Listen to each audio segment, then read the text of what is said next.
Dogs can be incredibly stoic. They can hide discomfort very well through their nature, some dogs more than others, as well as cats. And for the most part, cancer isn't diagnosed until, okay, all of a sudden it's there.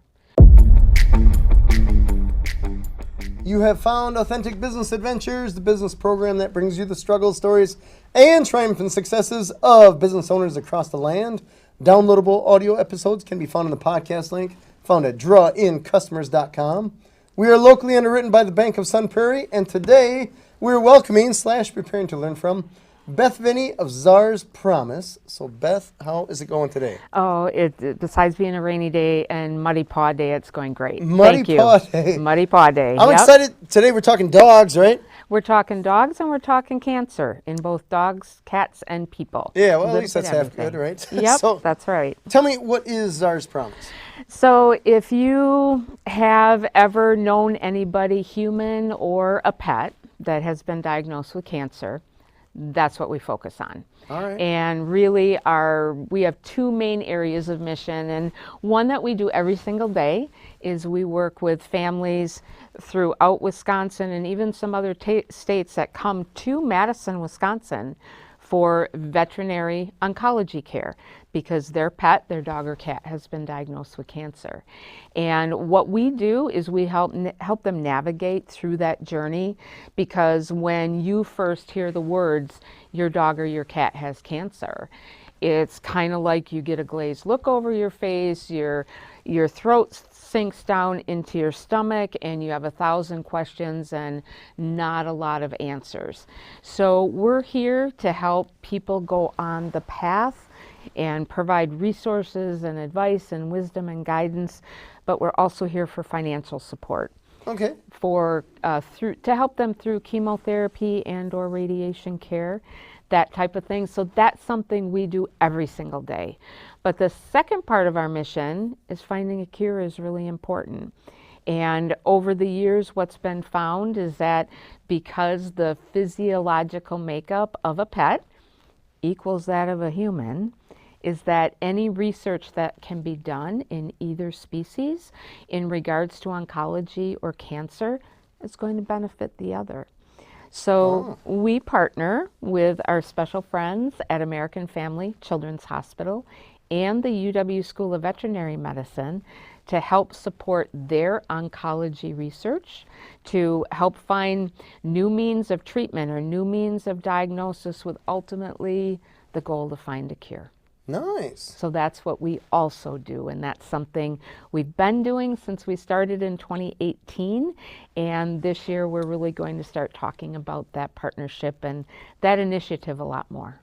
The partnership between the UW Vet School and then American Family Children's Hospital? Yeah, and what we as Czars Promise do in terms of looking at their areas of needs for oncology research and finding grant opportunities that we can provide financial support to that will help them advance their research project. Nice. Last summer, we made a commitment to American Family Children's Hospital and the UW School of Vet Medicine on a joint project that they're working on together, and that's called Comparative Oncology. And between Dr. Christian Capitini at American Family Children's Hospital, who is now acting director of UW Carbone, and Dr. David Vail of UW School of Vet Medicine, who is world-renowned for his veterinary oncology research, they came together and they put together a research project that will help ultimately children and dogs who have been diagnosed with bone cancer. And we made that commitment to fund that 5-year research project for them last July, and Czars Promise is supporting that initiative. Wow, that's incredible. It is, it's amazing. So were these two, these are two pretty big behemoths in their own verticals. Mm-hmm. Yep, exactly. Did you or did Czars Promise connect them, or were they connected on their own? No, they have always engaged Okay. together in research projects, certainly standalone research projects on their own. So up until last year, we would provide support for research at the UW School of Veterinary Medicine. We've supported research for histiocytic cancer. We have supported research for one of the machines that they use in diagnosing cancer in a pet. We have supported a research study for feline lymphoma. So we've done those as standalone with the UW School of Vet Medicine, and then as standalone for Children's Hospital. We have supported 2 studies for neuroblastoma. We have supported a study on immunotherapy, and all the while behind the scenes, both of these entities have been working together, but this is a research project that both Dr. Vale and Dr. Capitini designed and created together from the ground up, and they are collaborating on it, and because of SARS Promise and what we've done, they were able to launch it last year. Oh, that's incredible. Yeah. That is really cool. Yep. How did you get involved with all this? So, as with, I would say, a lot of nonprofit organizations, is they begin with an event that impacted someone's life. And I have always had a love of dogs. I have had a dog since the day I was born. And in 2001, this white Great Pyrenees little polar bear, when I first saw him at 4 weeks old, had this big smile on his face and jumped into my lap, and I would say the rest is history. And his name was Czar, so he was a Great Pyrenees. And during the course of his lifetime, I knew he had a very, very special gift in working with people and wanting to bring joy and smiles and a sense of calm and a sense of peace, you know, amongst everybody that he met. And he became an animal-assisted therapy dog with the Pet Pals program at American Family Children's Hospital. And we served there for 5 years until 2010, when he turned 10 years old and retired. And it was after that, actually less than a year later, when he was diagnosed with bone cancer. This was the very first experience that I had had with a pet that had been diagnosed with bone cancer. And I did not know it on that day when I heard those words, you know, Czar has bone cancer, that it would catapult me into a different life. And he underwent a rear leg amputation very successfully at 11 years old. And after that, he did a couple rounds of chemotherapy, and Czar went back to some private therapy work after that. And he enjoyed life for another, I'll say, record-setting 19 months post-diagnosis. All right. And I certainly ended up sitting in a classroom getting an education during those 19 months that I didn't sign up for and Czar didn't sign up for or ask for. But on December 20th of 2013, that was the day that Czar, through many people understand the body language and the signals that our best friends will give us when they know it's time that they need to ask for help. And that day was his day. And on that day, we sat and talked all day, and I made him a promise that somehow, in some fashion, I had no idea when or what it would entail, that I would find a way to help other families who had experienced or were experienced this cancer journey with their pet, and always to, you know, till I take my last breath, is to try and help find a cure. All right. So that was in 2013, and it took a while, and in 2018, Czar's Promise was born. All right. Well, I mean, that's a huge undertaking. You're talking nonprofit and figuring out, I suppose, going from that December 20th date to actually, what does this look like? Exactly. Figuring that's not a light switch, I guess, as far as that goes. It wasn't a light switch, but the key was people, and the key was engaging the right people to bring this to fruition. And that, you know, that really started with Czar's veterinary oncologist, Dr. Kai Shu, and him and I collaborating and doing a lot of brainstorming, and then engaging people that walked the same path that Czar and I did, who had a pet that was diagnosed and experienced a cancer journey, and bringing together those minds and those people with not only that experience, but experience in other areas and walks of life to start the grassroots organization. And so Nice. that's what we did in 2018. So when you first heard that Czar had this cancer, what are some things that you wish you knew back then? I would say the right questions to ask. Okay. Because until you go through this journey, and I'm guessing it's the same way with a human, is if a human's been diagnosed with cancer, if you haven't been down that path before, it's hard to know what questions to ask, and it's hard to know what resources are available to help you through it. So I wish I would have known then more of the right questions to ask. But I will also share that since Czar was diagnosed and passed away, unfortunately, I lost 2 other dogs to cancer. Okay. Another one of them was to bone cancer, and the other one was very unexpected to hemangiosarcoma. But with our second dog, Tundra, that was diagnosed with bone cancer, I knew more of the questions to ask. All right. What And would that be was some of these helpful. questions? Well, a lot of them have to do with options to consider. Okay. Every pet is different. Every situation is different. Is once you receive that diagnosis, it's what your options are based on a lot of factors.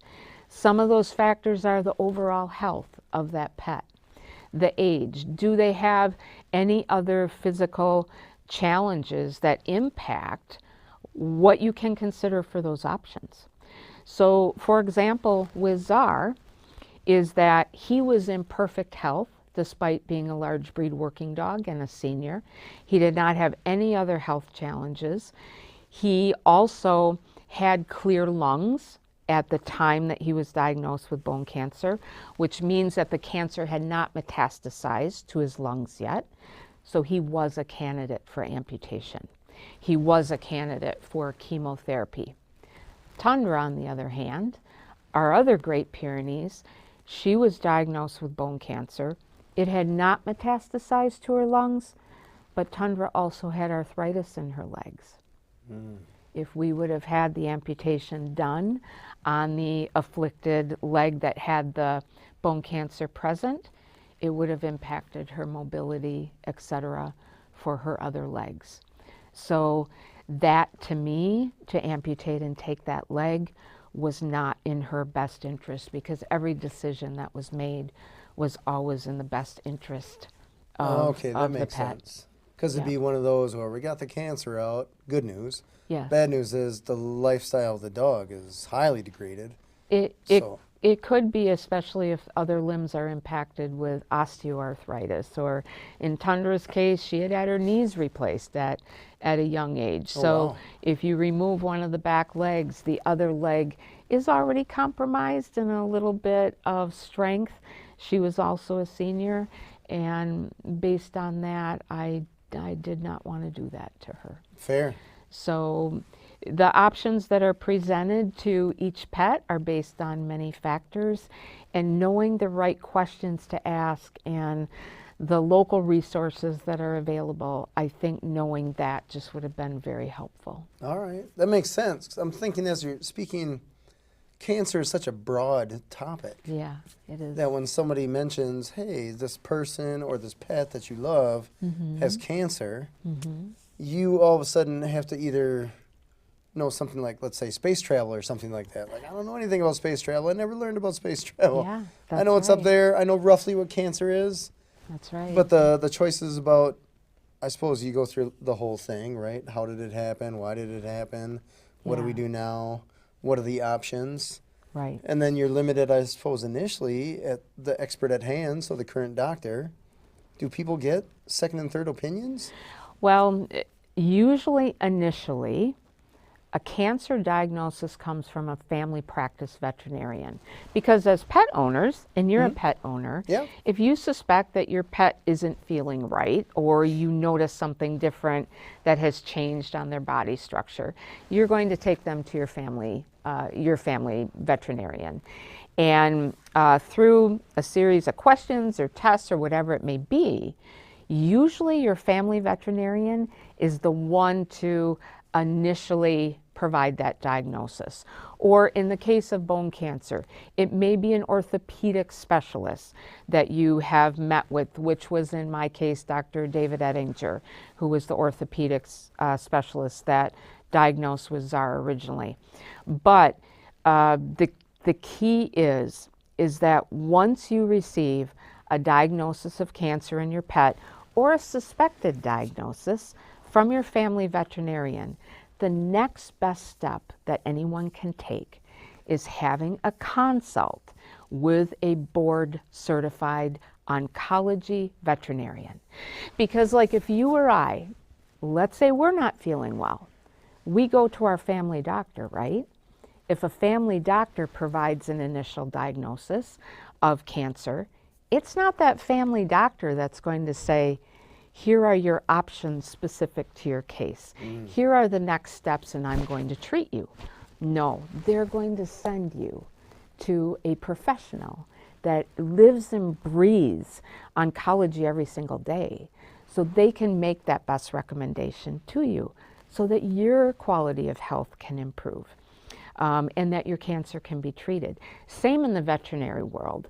So the next best step that anyone can take is have that consult with a board-certified oncology veterinarian. And they can assess the dog or cat's overall health. They take into all kinds of consideration other factors. They can provide you with options. They can provide you with projected potential outcomes.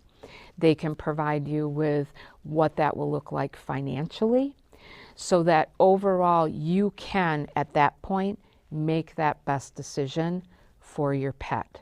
And everybody's decision criteria is going to be different. Because with pets, you have so much to look at. You have to look at their overall quality of life. There's a logistical aspect to treating a pet where, okay, the recommendation is X amount of chemotherapy treatments or X amount of radiation treatments. How am I going to work this into my day job? How am I going to navigate this? How am I going to make this happen? What about if there's side effects of the treatment? Can my dog or cat be left alone after treatment?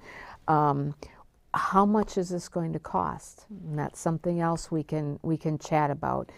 Those are the things that are almost at the forefront of everyone's mind when they hear your pet has cancer, but that doesn't touch how it impacts us emotionally. And It's huge. A whole nother category. Yeah, because I imagine you're used to just like everything else. The day-to-day is moving along.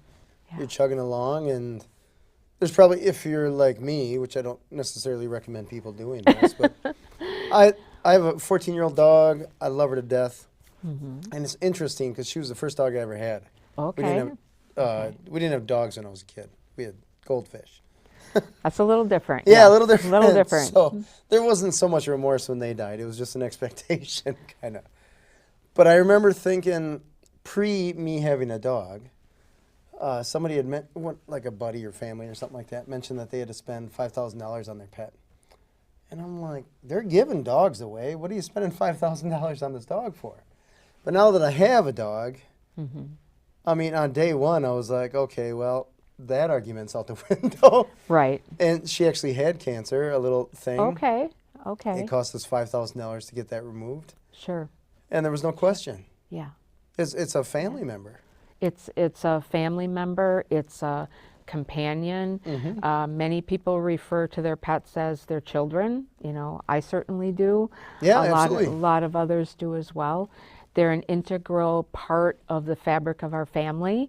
Go on vacations with us. We celebrate their birthdays or their gotcha days or holidays. We plan hikes, with them. Let them go to doggy daycare. Yeah, every week, you got it. Yep, Yeah. things like that. They are a very important part of our lives. Yeah, huge. And again, when you hear those words and you're sitting there kind of in a fog thinking, you just told me that my child, my baby, my best friend has cancer. And a lot of times where the mind goes first, and I'm just going to say it, but the mind goes first, is when are they going to die? Oh, fair. Totally fair. How long do they have? That is a very natural reaction to have. Meanwhile, you're being told all of these other additional details about your pet and what to think about. And again, it's kind of like being in a fog in that very first appointment. But I want to emphasize how fortunate we are again to live where we live within the Dane County and Madison and actually Wisconsin as a whole, to have one of the most experienced, professional, and world-renowned veterinary oncology experts here. And we have got to cross all paws and give just high praises to them that we have those resources. Wow, I didn't even know that. Yeah. I did not know that. Yeah. It's interesting because when my pet got diagnosed, it was one of those, they were doing the anal gland expression, and the tech had found this little tiny growth. And it was one of those things where the veterinarian had to go back in there and be like, I didn't notice it. But Sure. they go in, so it's super tiny. And I was thinking, this morning, that day, I went running with this dog and she was cool. As far as I know, there's nothing wrong with her. Yeah. But I also didn't have my fingers where they had to have their fingers. Of course. It's one of those, like, we caught it early. Gotcha. We go through and we had it removed. And you're going through this like, man, the dog's going through surgery and all the things. She's probably scared with all that. I mean, anesthesia, and you're going like, what could go wrong? And what if we do nothing? Because as far as we know, yesterday, she was just fine. It just happened to be that we had this appointment today to get her taken care of for something completely unrelated to cancer. Right. So it's interesting because you want to run back and be like, you know what, let's just pretend we didn't have this appointment. Yeah. And we're all good. Yeah. But seems very surreal, doesn't it? it does. Very it does. surreal. Yeah, super healthy dog. We run, Yeah. well, back then we would run 2 miles a day. So now we dialed that back to 1.5 miles. Oh, that's still really good. But she's, That's doctor's still really like, good. you're, whatever. She's 14 now. And I was told last year that she's got the body of a 6-year-old dog, Oh, that's great. which I'm like, I think that's a compliment. And music to your ears, you bet. You take that. Yeah. Absolutely. So, but incredible dog. So, but that was one of those things I'm like, comparatively, you can take the house, you can take the car, Yeah. even take the motorcycle, but my dog, oh my gosh. Yeah. Exactly. That's a different Exactly. game. That's your baby. You bet. Yeah, very bet. different game. So, and then I compare that, I guess you were talking about humans as well, Right. where humans can say something hurts. They can convert. For the most part, people can verbally communicate. Hey, my tummy doesn't feel good, or my leg doesn't feel good, or this doesn't feel good. And dogs can be incredibly stoic. They can hide discomfort very well through their nature. Some dogs more than others, as well as cats. And for the most part, cancer isn't diagnosed until, okay, all of a sudden it's there. When it could have been inherent in their body for a very long time, and then all of a sudden it just rears its ugly head. All right. And there's no way to know. So, no way to know. yeah, it's interesting because the stoicism that my dog portrays is one of the most admirable qualities I have with her. There you go. Because she There you go. keeps me, or at least attempts to keep me a little more grounded. Sure. Because she's just Sure. chill. One of the That's most chill good. dogs. That's good. I love running with her, and there's other people that are just like, with their dog on the leash, just, and it's all barking. And my little Kirby's just chilling. Good. Doesn't good. say a thing. She's just like, Good. why are they so obnoxious? And just keeps rolling. And it's interesting. A lot of people are like, oh my gosh, how did you do so well training her? And I'm just like, that's 10% me and 90% her. Yeah. So we did put the time into train her and all that jazz, but it's, that stoicism. Yep.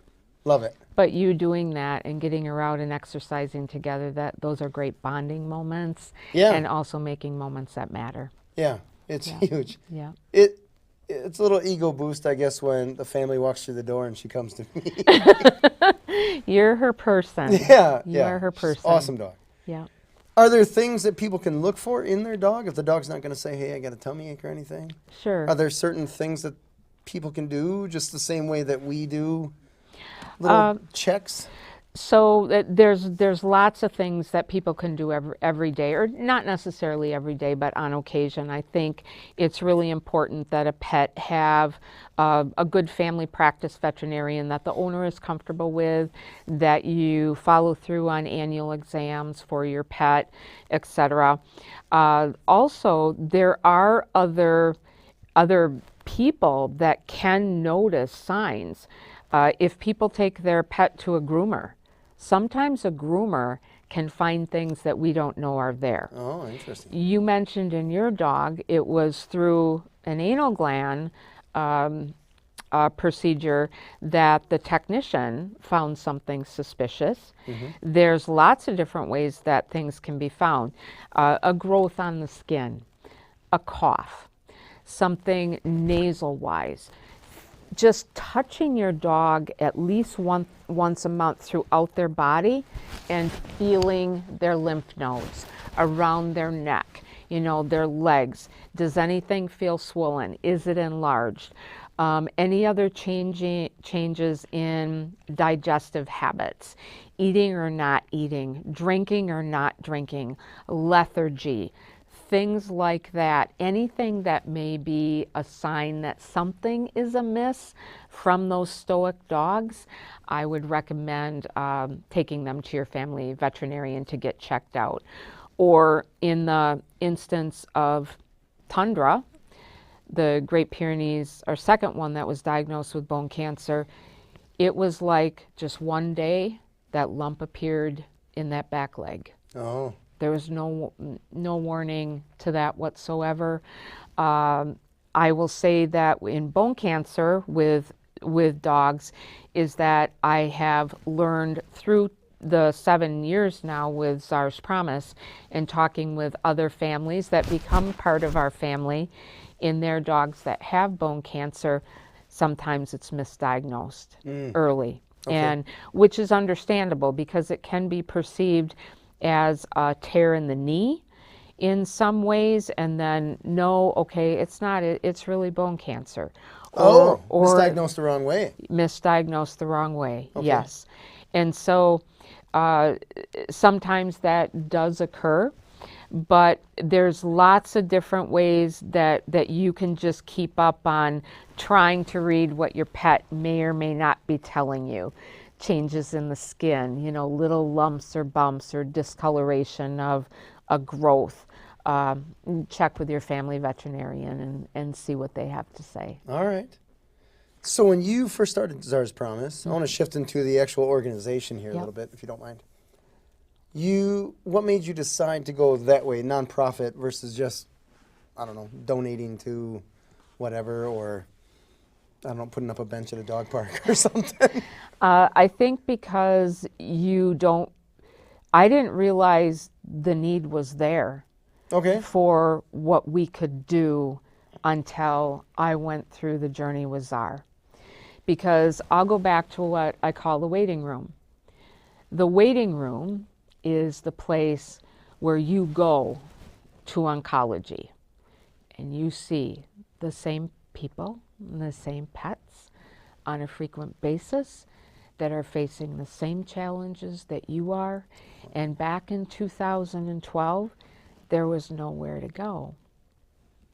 There wasn't anybody to talk with, to validate all the feelings and emotions that these pet owners were going through.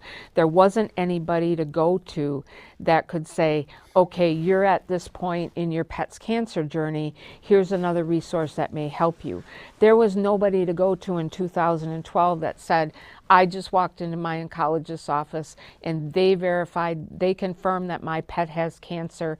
They have laid out the options. They have told me that my pet's diagnosis is treatable and that there would be a good outcome but I had to walk out of that vet's office because I can't afford to pay it. Oh, I bet that's a common thing. And now I have to look at palliative care for my pet and knowing that my pet's life will be ending soon because I can't afford the treatment. Tell me, palliative care? Palliative care is mainly, it's same with people as pets, or the definition for palliative care in people has changed a little bit, so I should correct that. But palliative care for a pet is mainly keeping them comfortable during a time of a health challenge. Got it. I can tell you, since I have the company that answers phones for veterinarians, the crew, wherever you are on the veterinary side, as a CSR or someone taking calls, whatever, I mean, if the phone rings, you pick it up. Yeah. There's a lot of calls with people that they just don't have the money to be able to afford. I mean, $5,000 hit, a surprise $5,000 hit is not something that everyone can absorb. Correct. And CSRs or veterinary clinics, veterinary doctors are put in a difficult position. They are. Because you get the callers that don't quite understand that you want to be a charity, but you can't be a charity. Right. You're like, how can you let my pet die? Yeah. Kind of thing. Like, well, if we say yes to you, we'd be out of business, and then we can't help any pets. Yeah, So exactly. this is the way the world spins. And it's not that their hearts aren't there. No, not at all. It's not that Not at those all. veterinary teams and staff every day, their hearts don't hurt for somebody that really needs the help. But the financial aspect, if I could maybe talk to that a little bit, absolutely. is in 2012, there weren't a lot of, I was not made aware of any financial resources to help Czar in his cancer journey. I will frame this up in 2012 to 2013 in his 19 months of diagnostics, amputation, chemotherapy, and care throughout his 19 months. And remember, this was now 13 years ago. It was $30,000. Oh, that's a tickle. Wow. Between everything. All right. If I had to live in a box, I would have. I get it.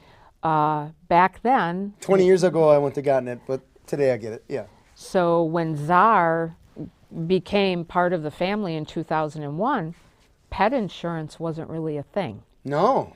Czar had no pet insurance. And I would say that out of all the families that we work with through Czar's Promise, 90% of them don't have pet insurance. So, and there are, every day I'm talking with families who just have these incredible stories of what their pets mean to them in their life. And there have been community service pets that we have supported that have not only made a difference on their family, but also a community because of the job that they do. And they want to help their pet, but there are pieces of the puzzle that can't help them get there. And that's where Czar's Promise comes in financially. Okay. So if I could give advice to pet owners that are considering getting a pet, is before you do that, seriously consider looking into pet insurance, but make sure you read the fine print. Because most pet insurance now will contribute towards cancer care.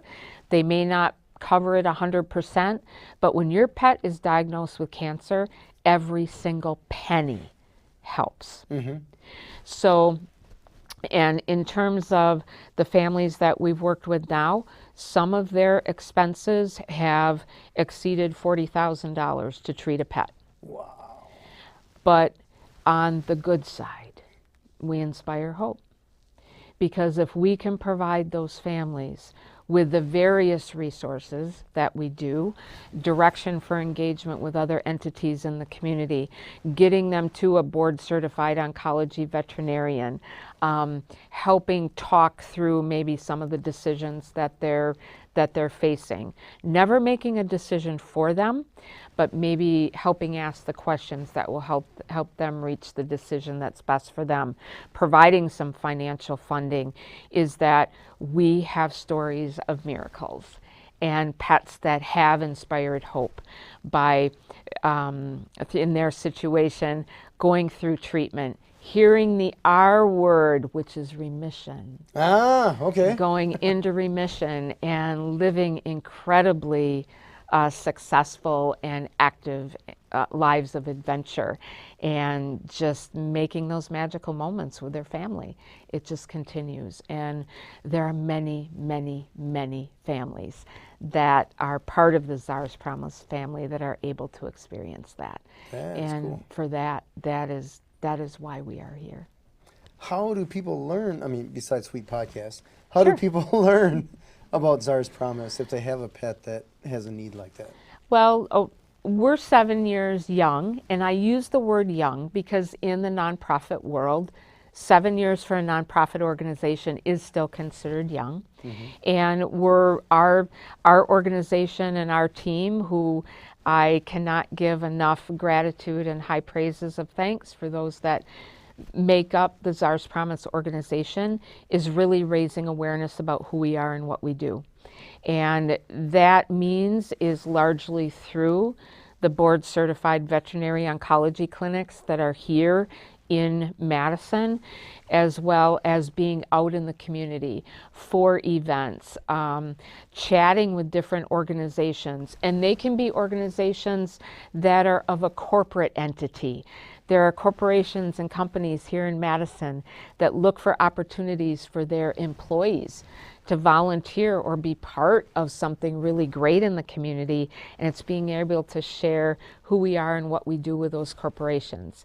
It's being part of our annual Inspiring Hope Walk, which was every fall, that people come together, and it's people that bring their dogs so that they can be part of this community. It's the hero pets that are fighting every day that are there. It's organizations and companies within our community that want to come together for a day and just celebrate these hero pets and work to help support Czars Promise, so we in turn can continue to help others. Nice. So when you first started Czars Promise, what was the goal as far as, I want to say width, reach? Reach? Would it be Madison-ish, Wisconsin-ish, nationwide, worldwide? Well, the goal at first was to help one pet. Fair.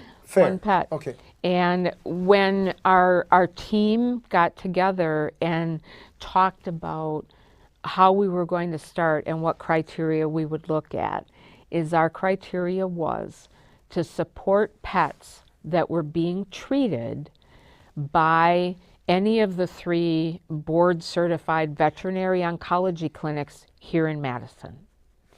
Any pet treated there for chemotherapy and or radiation is who we could help.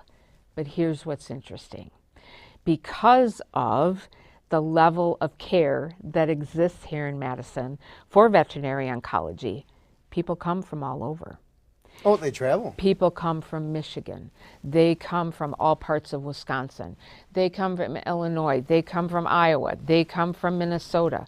There are people, not necessarily that need support from Czars Promise, but need care for their pet, that come as far away as Las Vegas, Nevada.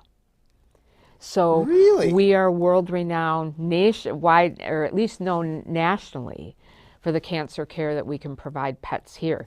So regardless of the family's zip code, if they receive treatment and care at any 3 of those entities in Madison, in Dane County, those oncology clinics share our information with them, and then we connect and work through the next steps. Oh, that is interesting. I had no idea. Yes. It is so interesting chatting with people on this podcast, because I learn all these little pockets. Yeah. Where Madison, Wisconsin is just this thing that's kind of the center of the universe in that specific vertical. It is. It truly is. On helping pets directly in their cancer journey and the research end.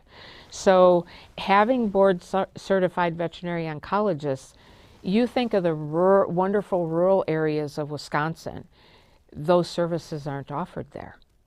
So if someone is living in another part of the state and they're working with their family veterinarian, and their family veterinarian says your dog has cancer, there are not local veterinary resources in those geographies that have oncology as a specialty. They have to travel. Wow. So right now within the Czars Promise family, and right now today, we're actually providing support for 60 canines and 3 felines. And we have one that travels all the way from northern Michigan. We have one that travels from Dubuque. We have pets that come from Illinois, from the eastern side of the state, from Milwaukee, from the Fox River Valley, up to the La Crosse area, and all points in between that travel to Madison to receive treatment for their pet. Wow. That is cool. That's impressive. That's it's too bad there's a need, but It's too bad there's a need. but it's incredible that that's all focused here. And answers can be had here, Yeah. and treatment can be found here. We are very, very fortunate. Tell me about the moment that it came to you that you want to start a nonprofit. December 20th, 2013, All right. the day Czar passed away. And you mentioned a board, your people. Yes. How did you bring it to them? Well, the after the promise was made on the day Czar transitioned to his next life, there was certainly a period that was very difficult after that. No doubt. And then I think initially having the conversation with Dr. Shu, who was Czar's veterinary oncologist, and there were ideas and opportunities that were presented to us at that time in 2013. We did follow that path, but that path we realized was not fulfilling our goal of touching families directly and being able to help families directly. So through that experience, and also engaging other people whose pet had been diagnosed with cancer and had been through the experience, and bringing all of us together for conversation and what we felt the community needed, is finally in 2018 we found the means and the opportunity to become an official nonprofit in 2018, and established a board of directors and this group of just incredible people that understood the importance of the other people they met in the waiting room and the needs that they had and the opportunity to help and make a difference in these pets' lives. All right. So it took a little while to get things going. How did you pick out who was going to be on your board? Well, there was a board of directors that, when we became a nonprofit, actually had a nonprofit of their own that focused on a different aspect of emergency care for pets. And so we became a project of that nonprofit originally, and there were board members then. And so over time, there are still some original members from that board, and we have grown our board now as recently as February of this year by adding 2 incredible board members to there's 11 of us now, and they come from all aspects of the community, whether it's from their veterinary experience in working with pets with cancer, whether it's from them having a pet that was diagnosed with cancer and has either transitioned or is in the process of going through cancer. It's really through network of connections and heartfelt communication that we have grown. And that is how our intent as Czar's Promise is to continue to grow, is through conversation and finding those who understand the importance of helping pets and or people that have been diagnosed with cancer, and really creating this path that we are very, very, very committed to. Nice. Has it been challenging to have a board? 'Cause I imagine you have that many people, let's say 11 people trying to make a decision. Sometimes it'll be easy, but not all the time. It hasn't been challenging to It have is the not? board. Okay. I have for felt you. overwhelming gratitude All right. to those that have been members of our board and have given of their time and their expertise and the heart that they feel towards it. Our board of directors and our other volunteers that make up Czars Promise are the reason why we are now 7 years in Yeah. helping other pets and advancing oncology research for both people and pets. I'm very grateful to our board. Has Czars Promise faced challenges? Absolutely we have, but it has not been with the board. All right. Yeah. What have been some of the challenges? Oh, COVID. COVID. COVID. That's yeah. That put a little. Yeah. That was a It challenging time for impacted everything. many, I mean, everyone. How can it not? But Yeah. with Czars Promise, we started in 2018. COVID hit in 2020, and here's where the impact was. Is initially when COVID hit in March of 2020 and realized that it was going to be a thing, our annual Inspiring Hope Walk was going to be in 2 months. Oh no! So the big fundraiser. Yeah. Oh. Yeah. So, but because of great people on our team, like Ann Lippincott and Lana Shute-Hesh and our other volunteers, what did we do? We pivoted. And we did it virtual. All right. And we were... That freaking word, man. that freaking word, virtual, that's right. We did a virtual walk on what was going to be our walk day. It was incredibly successful. All right. Incredibly successful, but it did impact our ability to do in-person events for quite some time, as it did with everybody. Right. Right. But here's where it impacted us on the funding end and the support end, is that when COVID hit, families that were in process of providing treatment for their pet, cancer treatment, they might have lost their job. Oh. They might have had their income reduced or their position reduced to part-time. So what does that do to the household income? That decreases the amount of household income, and now that family may be, okay, we could afford to pay for treatment for our pet now. Now we've got to make a choice. Do we pay the mortgage, the rent, buy groceries, care for our human children, or do we can continue cancer treatment with our pet? It was heartbreaking to see people put in that situation. Then you had the situation where people during COVID received a diagnosis of cancer in their pet, and they didn't have a job because of COVID, or their income had been cut, or a number of ways that COVID impacted them and their ability to support their pet. So there was that challenge. There was a tremendous amount of requests during that time for support. Oh, interesting. Okay. The other thing that happened, as with human medicine, veterinary medicine and pharmaceuticals and treatment were impacted during COVID because what happened? All the costs increased, of which that is still a challenge today. In human and veterinary medicine is that costs continue to go up. So it is making treatment of a pet for some families much more of a challenge. So navigating that during COVID, and how do we approach it? How do we look at still trying to create awareness, being out in the community without being able to be out in the community? I need to thank our team for being able to get through that, Fair. especially only being 2 years young when COVID hit. Yeah, it's barely off the ground. Yeah, exactly. Was it tough to become a nonprofit?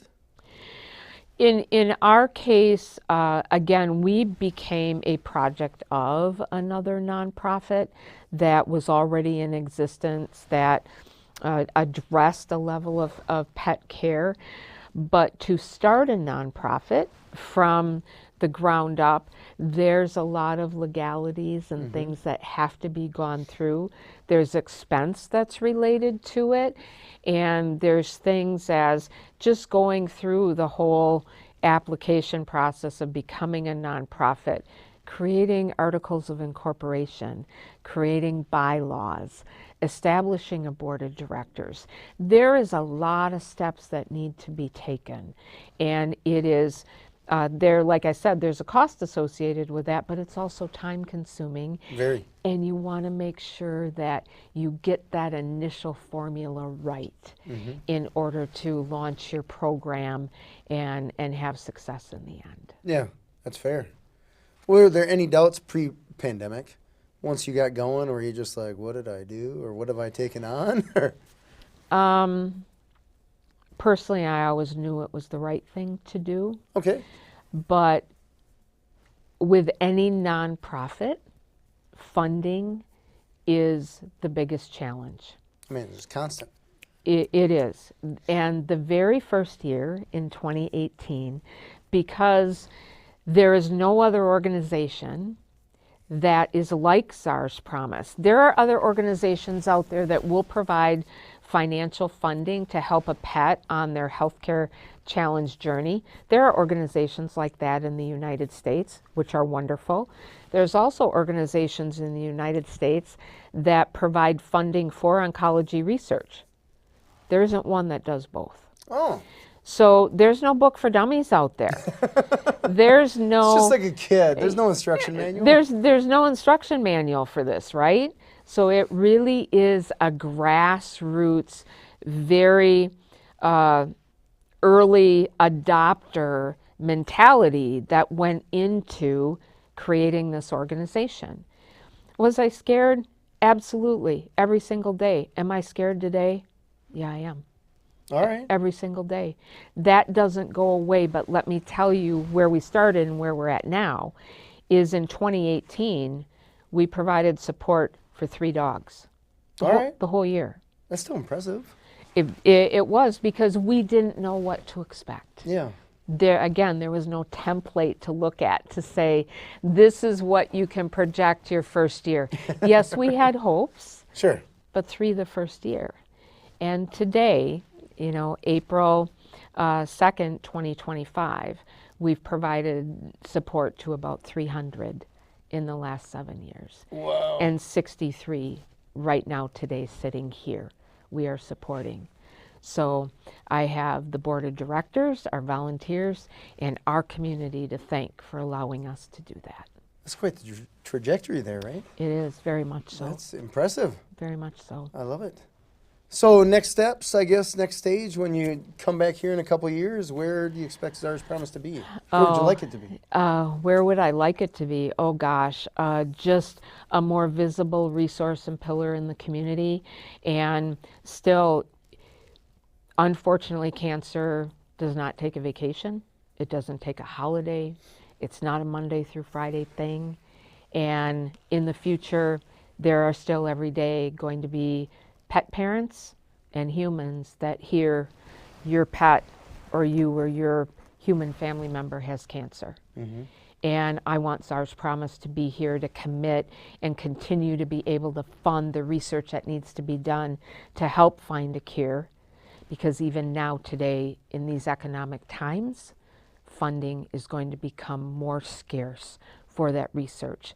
And we as Czars Promise intend and hope to be able to step up to the plate more in order to supplement those areas of research in oncology that are going to have great need. Fair. And families, unfortunately, are still going to hear your pet has cancer, and we want to be that landing board for those families to save time, to let them know that there's an ear, there's a shoulder here, there's people that understand that will help you navigate any time in any aspect of this journey.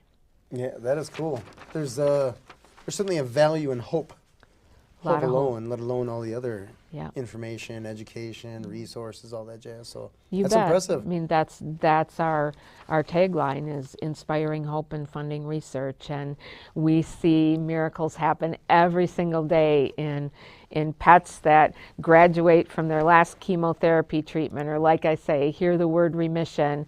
Pets that became part of our family 4 years ago, that are still living each day to the fullest. All right. And those fill our hearts, and those help our organization help us realize that we are accomplishing what our goals were set out to. Nice. That's cool. New day, new challenge, right? New day, new challenge. That's Awesome. right. Beth, thank you so much for being on the show. Thank you very much. This has been Authentic Business Adventures, the business program that brings you the struggle stories and triumphant successes of business owners across the land. We are locally underwritten by the Bank of Sun Prairie. If you are listening or watching this on the web, TV, radio, if you could do us a huge favor, share it with your entrepreneurial friends. Also, I should say, share it with your friends that have pets, because sooner or later they're going to get some bad news. We don't wish that upon them, but No, it's we going to don't. happen. Or they can share it with other people with pets. Also, if you don't mind, just keep the algorithm happy. Give it the big old thumbs up, subscribe, and we'll make the world a better place. We'd like to thank your wonderful listeners as well as our guest, Beth Viney of Czars Promise. I should ask you, Beth, where can people find you? Is there a website? Website, Czars Promise, and that is CZARS, promise.com, and we're also on Facebook and Instagram. Excellent. Past episodes can be found morning, noon, and night at the podcast link found at drawincustomers.com. Thank you for joining us. We will see you next week. I want you to stay awesome. And if you do nothing else, enjoy your business.